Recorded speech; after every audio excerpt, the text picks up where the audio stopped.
আগামীকালকে লঞ্চ হতে যাওয়া পূর্ণ একটি অত্যন্ত শক্তিশালী তুলো দিয়ে তৈরি, সক্রিয়ভাবে শরীরের আকার অনুযায়ী ছোট বা বড় হতে পারে, যেটা আপনাকে দূর থেকে আকর্ষণ করে।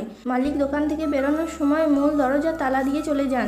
সবাইকে বলে যান যে সকাল 8টা ছাড়া এটা খোলা হবে না। আসল দুঃস্বপ্ন ঠিক তখনই শুরু হয়। নতুন কর্মী চুরি হওয়ার পর টয়লেটে গিয়ে দেখে একটি গুচ্ছ চুল পড়ে থাকতে। তিনি সাবধানে ক্যাবিনেট খুলতেই দেখে একটি মেয়ের মৃতদেহ পড়ে আছে। মেয়েটি আতঙ্কে ভয়ে ম্যানেজারকে ডেকে নিয়ে আসে, কিন্তু আগামীকালকে বিক্রি সফলের জন্য ম্যানেজার কোনো কিছু কান দেয় না। ম্যানেজার মেয়েটিকে আদেশ দেন যে কালকের আগে পুলিশকে কোনো খবর দেওয়া যাবে না। তারপর তিনি একটি কালো ব্যাগে লাশটি ভরে দোকানের এক কোণে ঠেলে রেখে দেন। তারপর মেয়েটি ভয় পেয়ে গিয়েছিল। তার কাছে সবাইকে খুনি বলে মনে হচ্ছিল। ঠিক সেই সময় এই কর্মচারী জিন্স লোকানো প্যান্টটি ওই অদ্ভুত প্যান্টের লোগো দেখে তার মুচকি হাসি দিয়ে জিন্সটি নিয়ে চলে যায় গোদামের দিকে। কিন্তু জিন্সের চেন খোলার সাথে সাথেই জিন্স প্যান্টটি তাকে আক্রমণ করে এবং দাগের সংখ্যায় 3 হয়ে যায়।